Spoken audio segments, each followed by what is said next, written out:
so I ordered a couple things from Amazon. I've got, I think, 4 packages here. Probably one of them, I think, might be camera related. Take a guess at which. This one. This one. We'll find out. This one. Wait, let me grab my knife. We're opening the first package. Okay, so here's the first item. So I'm not gonna lie, I wasn't expecting to be this small. So as well as my MacBook, which I usually edit on, I also have a PC at home, and my current boot drive for my PC is so incredibly slow. I think it's like 15 years old or something, which means my computer takes like 3 minutes to boot up. I've ordered a new SSD, which is going to be the boot drive on my computer, so this will be much quicker than what I've got at the moment. Package 1. What I've currently got, I've got a Oops, sorry. I've got a boom pole, which we used on the fly. It's one which is kind of a manned one. I haven't got any way when I'm filming myself. I've actually been able to hold the mic without like jamming it in my door or something. So for 20 quid, that was so worth it. This was 20 quid. Yeah. Rude. Oh, shit. Have I broken it? No. So what I'm going to do, I think, is I'm going to get this set up and I'm going to move the microphone. So yeah, following on from what I just ordered, I got a mic stand which I'm currently using, which replaces what I had before, which was basically I used my boom pole and I like put it in the hooks on my door and like jammed it in the door closed so that it would sit here properly, but I don't have that problem anymore because I've got this. It's just literally right there out of frame. But what it led me to think about was, what does it matter what kind of microphone you're using? So for most of the sit down stuff that I do like this, I'm using the Rode NTG2, which is a kind of entry level XLR shotgun microphone from Rode. All the mics I use are from Rode just because I think they're really nice. I think they sound really nice. But obviously this isn't the first mic I got. I mean, I really like how this sounds. And this isn't the best mic in the world, but I really like how this mic sounds. So what happens if we go for a much more budget mic? So the first microphone I got was this. This is the Rode VideoMic Go. Now I can't really recommend this because there's the Rode Video Micro, which is just better. But this is what it sounds like. So I've got it mounted on my camera, which is about 2 feet away from me. Like, I can't reach it. I'm touching it now, but I can't really reach it. But that's what that sounds like from that distance. So it doesn't quite sound as rich, and it might sound a bit far away. It might sound a little bit tinny, but that's the first mic I got. So that's what I still use it. I still use it for vlogging. I still use it if I need some scratch audio from the camera, which I need to sync everything up to, which is what I'm doing right now. And it's directional, which means that I'm not going to get as much background noise in my videos when I don't want that. I mean, it's much better than having nothing. It's much better than having nothing. But I can't really recommend it. If you need an on-camera microphone, go with something like the Rode VideoMic Pro Plus, because it's just better. It sounds much richer. Pardon me. Yeah, it's better. So, what other alternatives are there?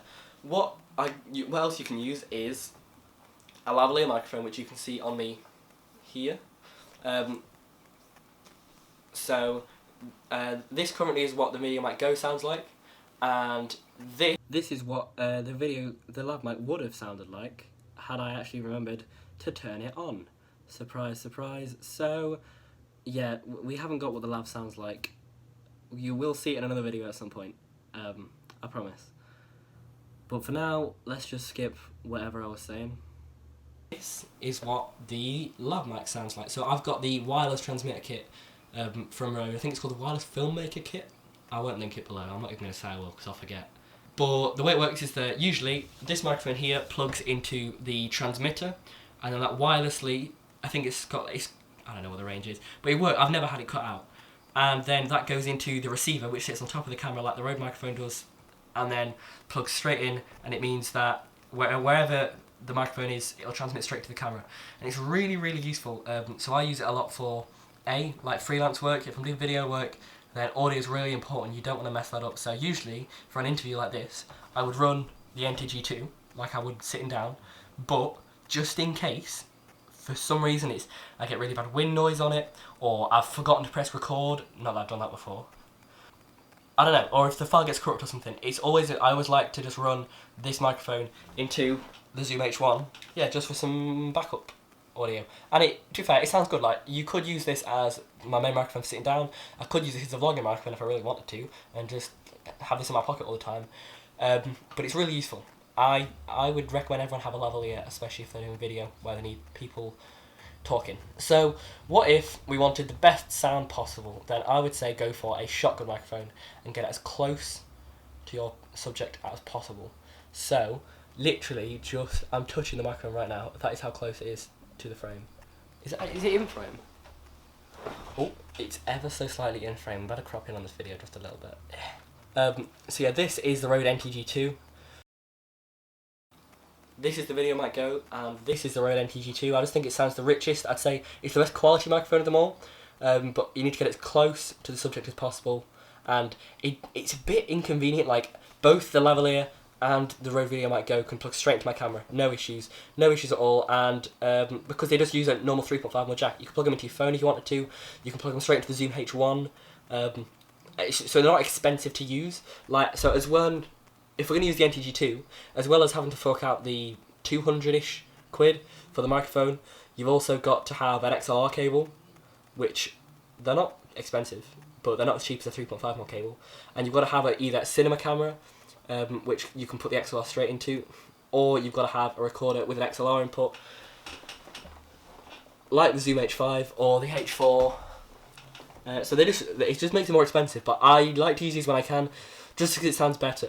Yeah, so for video, these are generally the three kinds of mics you'll find. Obviously, there's not one that's better per se than the other. They have their different situations. Like, yeah, the NTG2 I think sounds the best, but I'm not going to vlog with it because it's heavier, it's bigger, and it's more inconvenient. The Rode Video Mic Go, I just slap on the camera whenever I'm going to leave. That's just a quick overview of microphones. If you want me to do a bit more of an in-depth going into like the specs of each microphone, then leave a like down below. But until then, I'll see you next Sunday at 8. Bye.